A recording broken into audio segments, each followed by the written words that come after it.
Welcome everyone to Slow Art Friday. My name is Paige Taylor and I'm the Learning Engagement Assistant here at the Asheville Art Museum.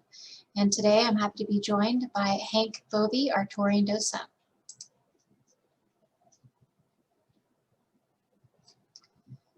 Just as a reminder, when you're participating today, please choose a quiet space and silent alerts from devices. Try not to sit in front of a bright light source. Use headphones and microphone for best sound quality, and use a desktop, laptop, or tablet for the best viewing experience. Make sure your screen name includes your first name and last name, or first name and last initial. To ask questions or make comments, you can unmute your microphone, type in the chat box, or raise your hand. And also we're recording, so if you prefer not to be part of this recording, we welcome you to turn the video and mic off, and you can participate through the chat box. Each Friday at 12 p.m., docents lead virtual interactive conversations about a few artworks in our collection or special exhibitions. The goal is simple: slow down, discover the joy of looking at art, and talk about the experience with others. For today's program, Hank will lead us in an interactive conversation about 3 artworks in our collection. We'll spend about 15 minutes or so with each artwork. Hank will allow us time to look at each work on our own, slowly, before leading a conversation about each one with questions. As participants, we encourage you to engage in dialogue with Hank, myself, and each other. Hank, what are we going to be talking about today? So hello, everyone. Good afternoon. Today, we're going to look at images that sort of have, to me, a dreamlike quality. When I started to put together today's program, I kind of wanted to go down the surreal pathway just for something a little different, but I didn't want to make it strictly surrealist images. So I kind of hit on this idea of looking for images that have sort of a dreamlike quality to them. And so the 3 that we have, I think very much do. The first and third one that you see, very much kind of dreamy landscapes. And then who among us has not had a dream where we show up at work without any clothes on? So I thought that was a good image. Plus, I thought it was really a nice artwork. So that's what we will be talking about today. And just a couple of sort of apologies or warnings. I'm having windows replaced sort of unexpectedly, and not because I had an emergency, but because I moved up my install date. So it was unplanned. So I am actually sitting in front of a bright light. So I apologize for my washed out image, but I have no curtains and I'm stuck in my bedroom with the door closed. And the other thing is, hopefully they won't make too much noise. There's been a bit of hammering and drilling and sawing going on, but today they're wrapping up. So I think it's going to be quiet. So with that said, I think all of you probably are familiar with the routine. Paige will change the image to the first artwork that we're going to look at. I'll ask you to look at it for just a few moments and we'll talk about it. So if you would take a few moments, look at the image and then we'll talk about it.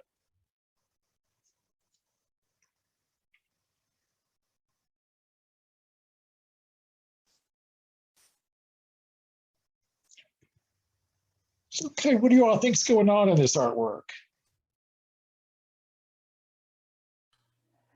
It's hard to say what's going on, but to me, it gives me almost like a dream-like cotton candy, fluffy kind of feeling, maybe because of all the pinks and the blue colors and things. And it maybe almost reminds me of the Jetsons, like these little things flying around. So it does kind of have that Jetson look to it.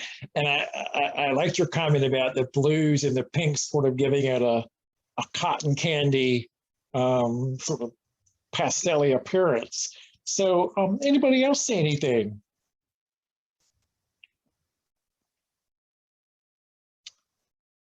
Joanne's says it reminds her of a Paul Klee, soft muted colors in the background with some bright yellow and purple.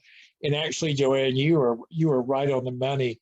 The artist that we're looking at, Will Henry Stevens, he did both realistic landscapes, but also when he got into abstracts, 2 of his biggest influences were were Paul Klee and Kandinsky. So, and I think we can see that here, as Joanne pointed out. So excellent, excellent observation there. What else can we see?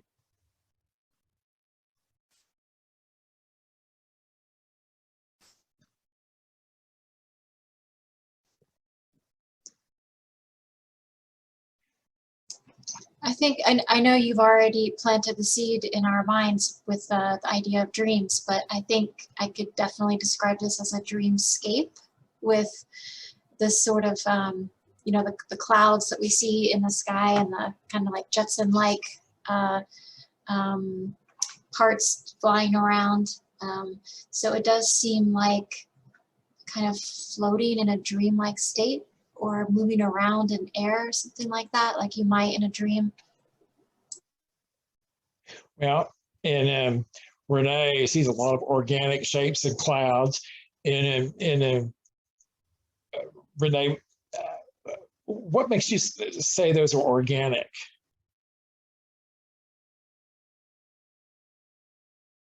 And well, we'll give her a moment to type that out. And Joanne says she sees birds, but not sure if they are birds or designs. And we don't really have any clues, as this is titled Untitled, is the title of the artwork. So if it was titled, you know, Birds in the Sky, we might be able to confirm what you're seeing, but we don't know. But I think it's probably a very valid observation. And then back to Renee's comment about the organic shapes, is they're not regular or geometric, and that's exactly where I was kind of going. These are all kind of curvy lines. There's no right angles, you know, there's no hard lines, so they very much have an organic quality to them. So good observation there. And what else can we see? The little dots and circles, I don't know if they're like eyes, like in the one in the left, up with the big black dot, almost could be an eye of a little duck or something. And those dots are used throughout by various, I don't know, whatever those little spaceships are, or birds, or just geometric figures. But I think that's kind of interesting with the dots. And I had kind of that same thought. The one that's sort of in the center, the orange one, kind of orangish to the left of the purple swoop there, I think looks like a parrot kind of looking upwards with a yellow beak. And then the lower right, that whatever it is, it's purple and blue with the blue dot, I think looks like a butterfly. So is this the one? Yeah, that's the one that looks like the butterfly to me. Yeah. But anybody else see anything interesting in there to kind of help us figure out, say, if you were dreaming, what would you be dreaming about? I'm almost also thinking, instead of the opposite, that this could be the ocean. You know, we've been thinking of the sky and flying and Jetsons, but this to me could also be the ocean and all kinds of fish and things like that. It sure could. You know, we tend to look at things based on our view of the world, and since we're not underwater, we all kind of thought this might be sky. But I think it's a very good point. It could be underwater. You know, like I said, with that title of Untitled, hard to say. Laurel, after you mentioned that, I was looking at these lines in the bottom, because this sort of line towards the bottom kind of reminded me of a horizon line. But then when you said water, I noticed this line up here that kind of looks like it could be a water line. And then could the dots on the right almost be bubbles? Like if you go on the right side, they go one, yeah, like stepping stones, like little bubbles there in the water. It might well be. It might well be. You know, I hadn't thought about that. But the only thing that kind of makes me, to me, maybe not be the ocean is sort of in the center. It almost has a landscape look to it. There's like the little purpley blue mountains and a little figure in front of those. So that made me think of a landscape, although that could also be a seascape. Who knows? Anybody else see anything?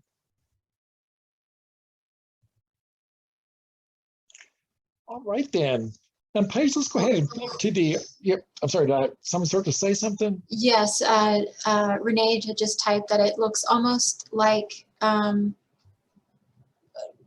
no, what are you referring to, Renee? You said something, oh, text on the bottom right. Shall we look closer and see if we can find something there, Renee?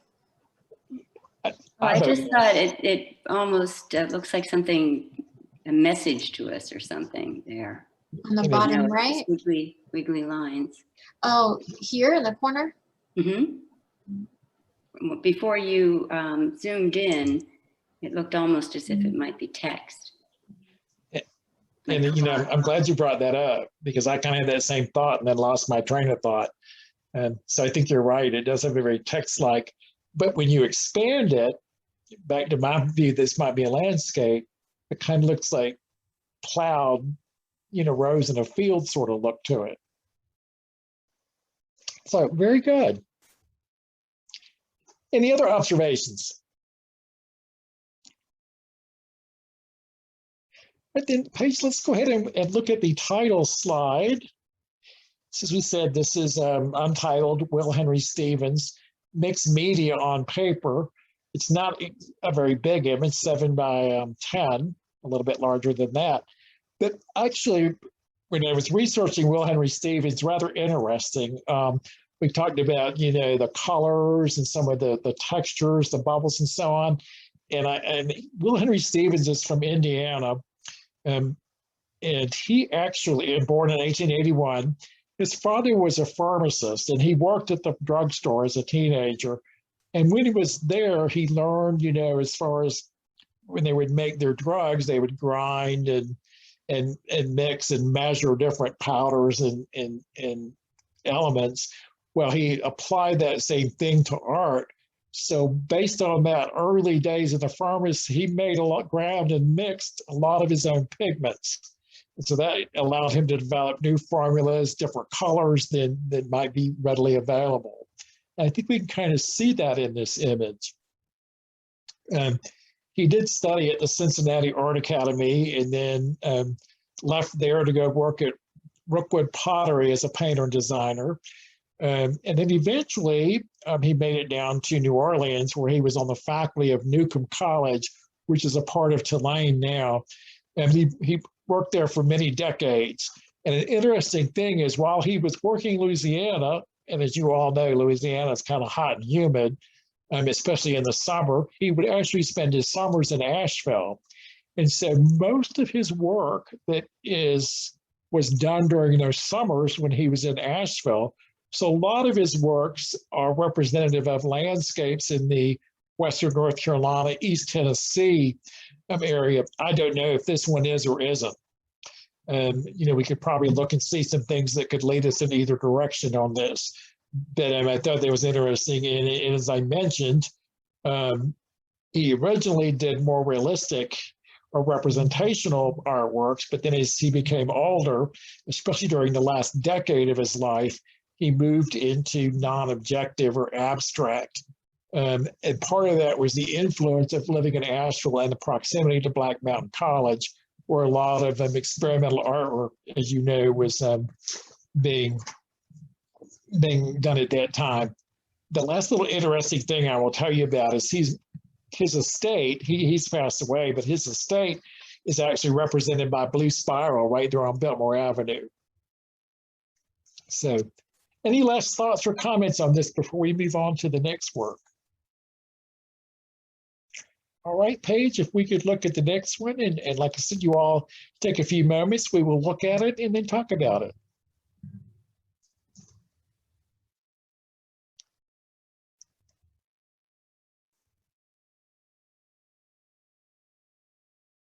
So what do you think is going on in this artwork?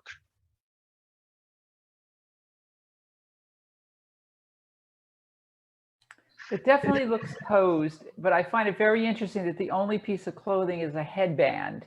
And it looks like a headband from the 60s, that they would wear those big, wide headbands. And well, but you were right on it. 1962 is the date of this photograph. So, and it was printed in 92, but the image was taken in 62. So Good observation. What else can we see?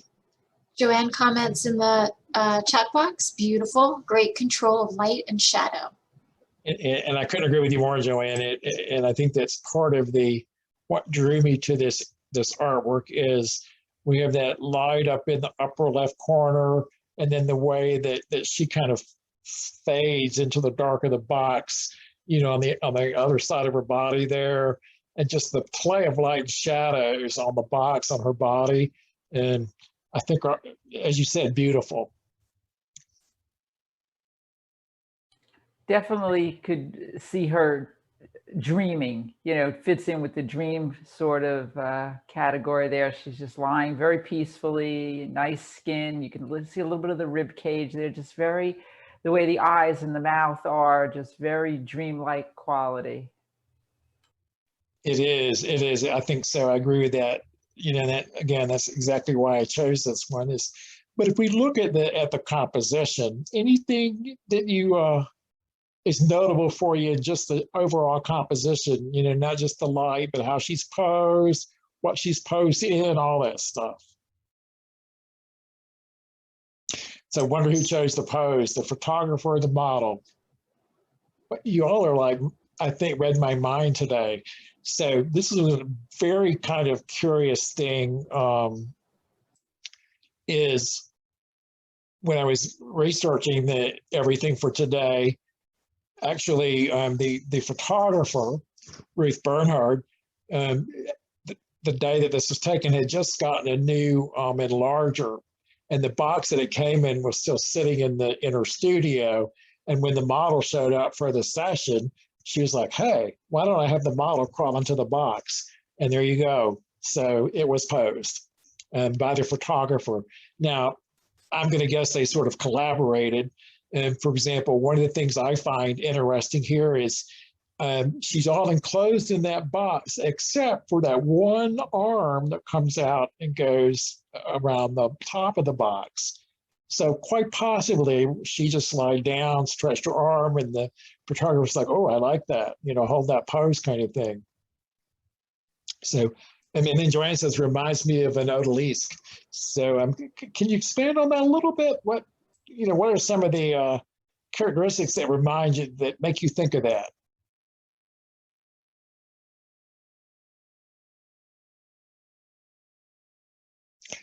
So, well, full-size nude, very much. The pose, indeed, yes. So, and that could have been an influence of hers. I didn't pick that up in my research, but you know, you never know. Most of these artists, when you start researching them, there's little bits and pieces on different galleries, websites, and so you know, you can spend the whole day on the internet putting together the story. So it could be that there was some influence there. The other thing I kind of like is how this whole artwork is very horizontal. You know, it's a landscape orientation as far as photography goes. She's in a horizontal box. It's a horizontal figure, other than, say, where her knee comes up a little bit. It's pretty much everything's going left to right or right to left, depending on which way you look at it. I would wonder Go ahead. how many they had to take. In other words, if the photographer just kind of said to the model, "Okay, now you're in the box, just, you know, show me some different poses," and she would move this way, that way, and he'd go click, click, click, click. If it's me, it's a he, click, click, click, click, click, click. And then this was the ultimate one that was chosen. And that is very likely. You know, some of you, I may have mentioned this in a previous talk, but I actually have a Bachelor of Fine Arts with a concentration in photography. And I can remember, like, one of the first few classes, the professor saying, you know, and this is back in the film and darkroom days, digital photography, I think, has some different advantages. But back then, he was like, you know, probably 90% of the images you take, you'll discard. You know, it's that 10%. So you're right that, you know, she may have taken 25 or 50 or who knows how many, exposures of this model in the box before she, found the one that she really liked. So what else can we see? I'm curious about the setup because it looks like the box is floating. Like we don't really see how it's being supported or anything like that. Yes, exactly. It doesn't look like it's sitting on a table or the floor or whatever. So I agree. And anybody else?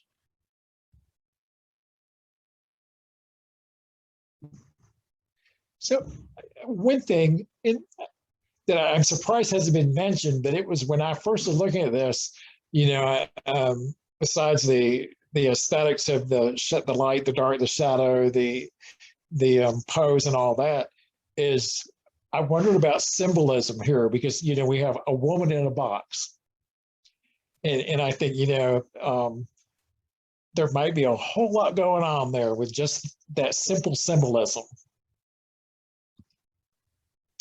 That, it might be, in addition to a piece of art, maybe there's some statement about the role of women in there. Joanne commented about the sculptural quality of it. Very much so. Very much so. Yes, I think that's exactly right.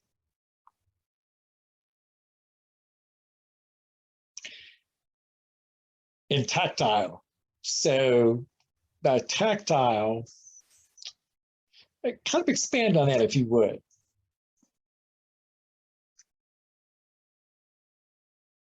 And while she's typing, back to my whole going out here in left field and looking at the symbolism here, is in addition to the fact we have a woman who's boxed in, which is, I think a strong statement right there. She does have that one arm that I mentioned earlier that's starting to come out of the box, and maybe, this was 1962. So that was, in the early days of the women's movement. So maybe, the artist kind of saw that those changes coming, and this might represent that. And this is strictly my own opinion, nothing that I've read or the artist has said.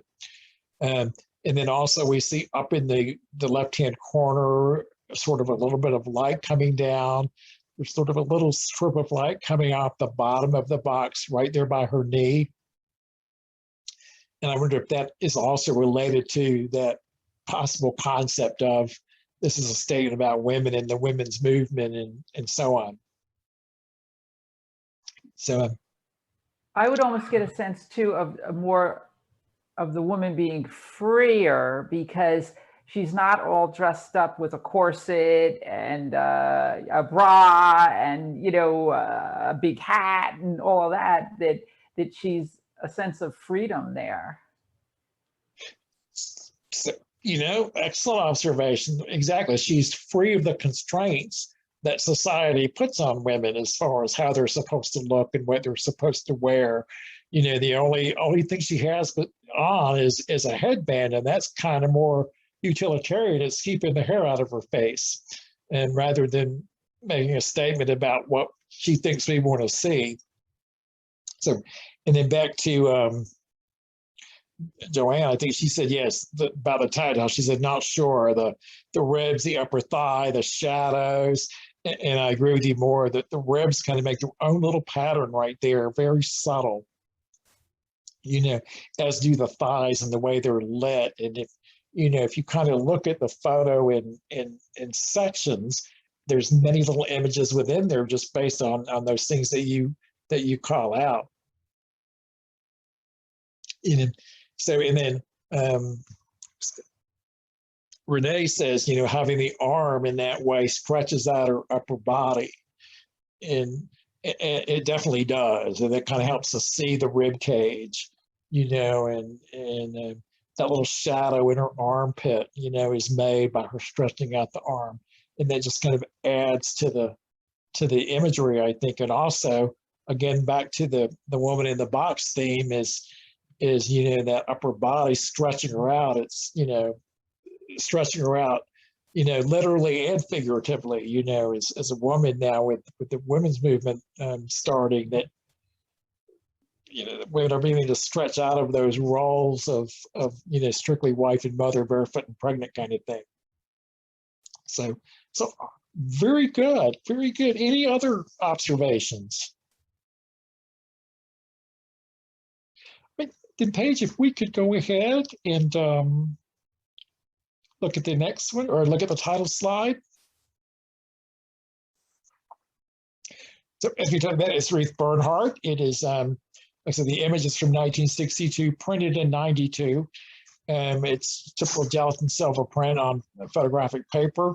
A bit bigger than a lot of photographs, 19 by 33, so it is, almost 3 feet long there, which again, I think that really helps that whole horizontal imagery. So Ruth Bernhardt actually was born in Germany. She was the daughter of Lucien Bernhardt, who is a graphic designer, who was known as the father of the German poster. I'm not quite sure what that means. She studied a couple of years at the Berlin Academy of Art, came to New York in 1927, worked in Ralph Steiner's studio, and bought her first camera the next year. She then actually did some magazine work for like Vogue and advertising art, did her first publication. So she started out more in that line of work.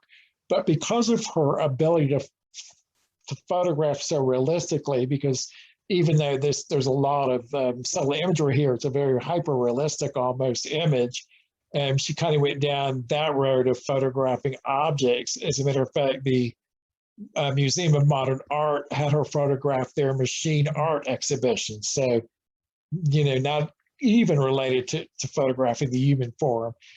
After that, she moved, she began to photograph her nudes, which is what she's best known, but she also went to California, met Edward Weston out there, and he convinced her to move out there permanently. And she kind of became more of a Western type photographer along the same lines of, say, Ansel Adams and some of those guys. But she treats all of her subjects, whether they're nudes, advertising products, as objects worthy of detailed observation, was the quote I read. And I think that's very apparent in this image. And that's, most of your comments were kind of around that as well. And so that is in the box horizontal. Any last observations or comments before we move to the next one?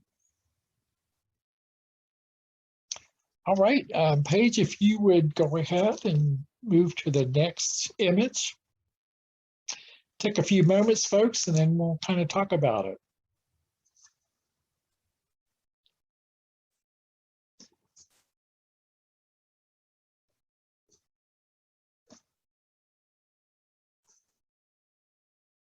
Okay, what do y'all think's going on here? Well, I think it's kind of whimsical and a carnival. And the bottom left there in pencil, it looks like the word is written there, carnival. And on the right, looks like 39. So a carnival from 1939, but it could be a carnival today, just with the way the puppet-like figures and the things in the sky and the star. And it's abstract, but I can feel like a real carnival.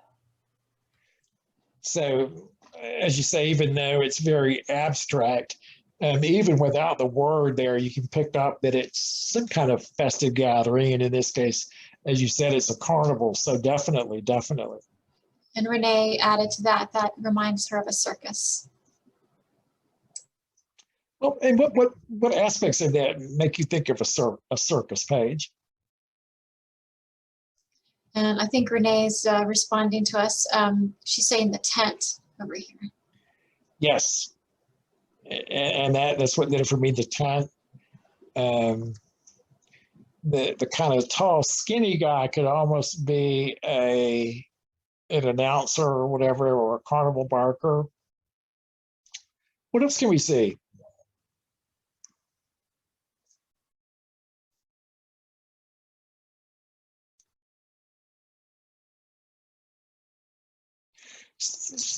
So if you were having this dream, would this be a good dream or a not so good dream? What do you think? I think it could be a little mixed. The person or object in the top left is smiling, and you've got stars, and to the right, it's sort of like a sun or sparklers. And yet it's a little more maybe ominous, even with the barker and the figures on the bottom right. And some of the dark colors too, the maroons and the blacks. But yet you get this kind of happy feeling at the same time. So, and I think that's all excellent observations, because I had that same thought. The most prominent color or predominant color in this artwork is the black, and that's pretty much universally not a happy color. So plus there's like in those dreams where there's just so much going on that you, the dreamer, are confused or maybe lost, or and the character in the center, the tall character with a hat on, could be kind of scary in a dream. What, I'm not sure who that is or what they're doing, as well as the figures kind of below him to the right with their hands up in the air. Are they screaming? Are they running? Or are they celebrating? It's not clear. So I got a similar impression of as what you described, where it seems a little chaotic with like lots of shapes and things overlapping, like dreams often feel. And there's something else I was going to add to that. Also, it looking at it kind of feels like being at a carnival sometimes, where it's usually the summer, it's hot, there's tons of people there, and you're kind of banging around between crowds and trying to find a ride or a friend or something. So it kind of does have that sort of lost in the crowd or lost in the confusion feeling. Yeah, I think you're right. It'd be, the longer you look at this, the more lost I think you could become as far as, what you see and trying to figure out what might be going on. And any other observations? It almost has a maze-like quality, like you couldn't get out. Like if I wanted to leave, like where do I go? Where's the exit? Oh, yeah, I can see that. Excellent, excellent. So, and one thing I'm going to ask you to kind of look at and think about what we might be looking at is there's a lot of, true, this is abstract, but there's a lot of items in this image that I just can't figure out. And I'm sure they have meaning. I'm sure they represent something. For example, just below the tent, we've got that sort of circular pattern or part of a circle with the little lines going through it.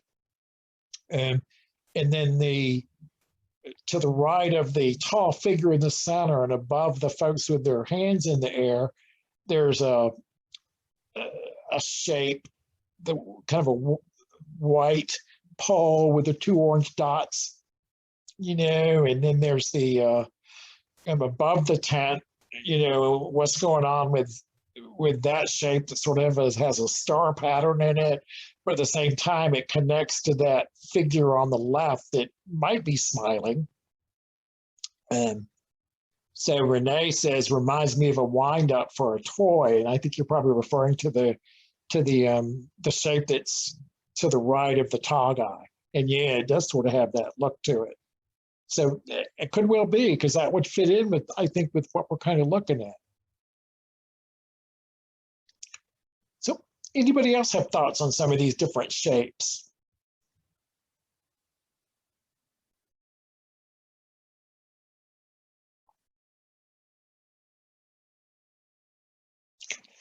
So, because to me, when I was looking at this, the part of a circle below the tent with the hatch marks in it, for some reason it made me think of a clock,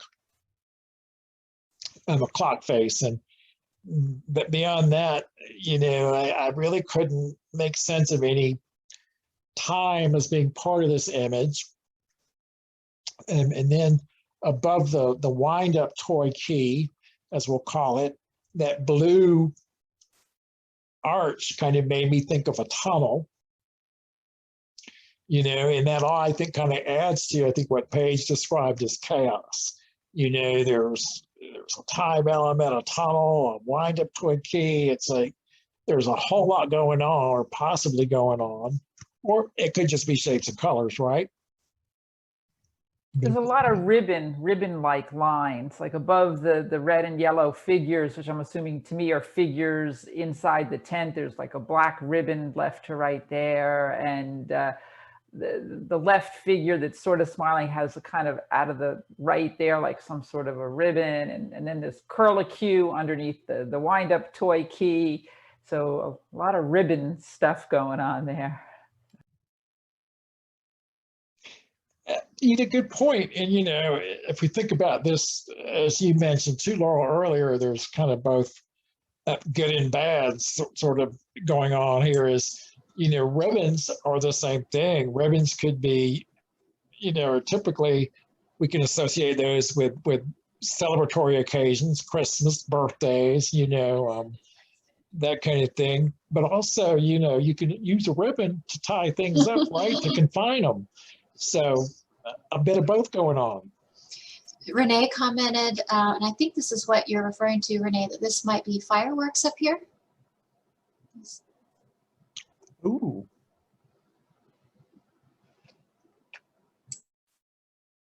So that could be fireworks, and that could also be the star kind of thing that's a little farther to the left, could also be some of the fireworks.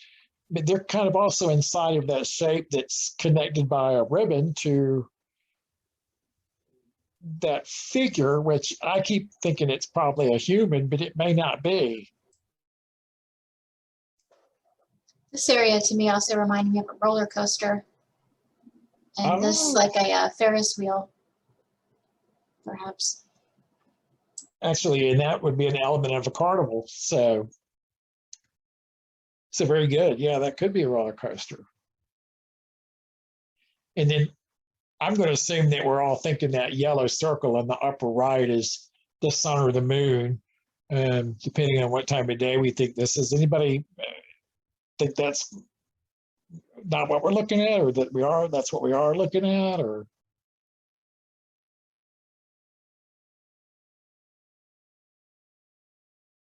It looks like the sun, but I think it's more representative of the moon, because usually you think of a carnival at night most times, and because the sky is dark and the stars are lit up and the fireworks are lit up, I think it's probably the moon, the moonlight lighting up the carnival. And I think you're right. You know, I think it is because of all that black in there, it's nighttime, you know, and also the figures inside the tent. You know, if you look at how they're colored, especially the ones on the right side, it almost looks like that center one is half in the light and half in the shadow. So which would, you know, maybe it's being, you know, lit by a light from the left side there at night.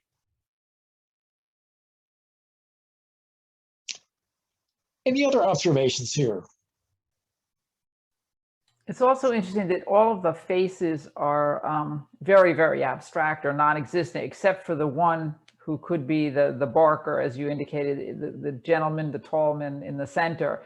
That's a more defined face and hat and body, and the others are just left to the imagination. And it looks to me like the hands look like the top of the hat of the other. The person on the bottom far right looks like wearing a hat with something on it. And yeah, right, the hands of the one figure look like the hat of the other figure. It's kind of. Good point. You're right. I like that. So very good. Any other observations on this one?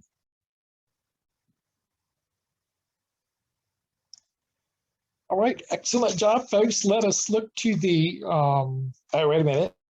We got Joanne, the little figure wearing the striped hat reminds me of Snoopy. I can see that definitely. And I think that's, you know, the lighter side of this image. You know, we kind of talked about some of the darker elements, but I think very much so that's part of the lighter side. So excellent.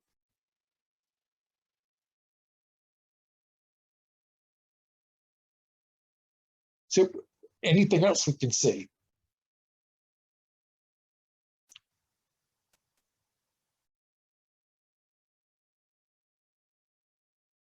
All right, Paige, if you would then, let's go ahead and take a look at the title slide. And as is printed right there on the artwork, Carnival is the title.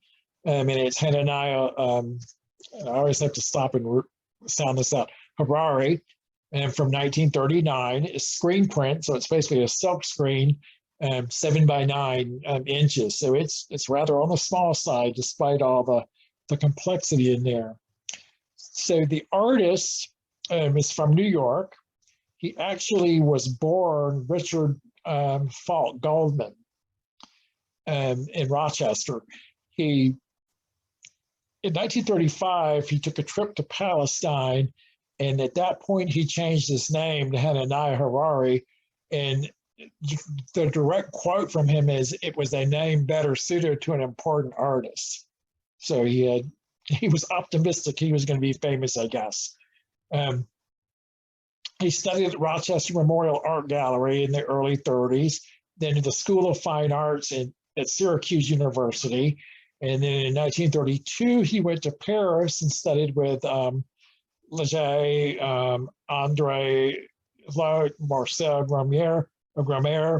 And at that point, he started doing portrait commissions to support himself, and he managed to stay in the city for several years. And while in Paris, he studied out both Impressionist and Old Master paintings, as well as more modern works, and then spent a year doing copy drawings from the collections at the Louvre. So kind of well-versed, or at least practiced a lot of different styles there. He then settled to New York, joined a bunch of other young abstractionists working on the WPA mural project there. And he thought that it was a great way to both have purpose and animation and the ability to learn art while being paid to do it by the government.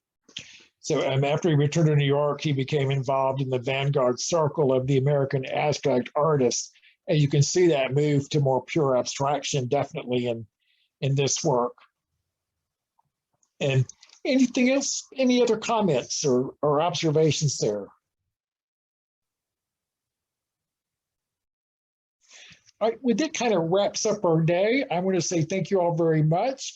And as always, I learned so much from you all. I've looked at these since putting these up for today's show, researched the artists, and even despite all that, I have a whole new view of them from just your comments today. So thank you all so much, and I will see you. I've got one, I think, next month, and I'll turn it back over to Paige. Thank you, Hank, so much for the artworks that you selected to share with us today and leading our conversation. And thank you to everyone who participated in our discussion. Next week, our Slow Art Friday is on July 30th. We'll be working with Megan Pyle, and the theme is public domain. And that is corresponding to a current exhibition of photographs that we have at the museum with the same title, Public Domain. So we hope you have a great weekend, and I hope to see you again next Friday. Bye, everyone. Bye, everyone.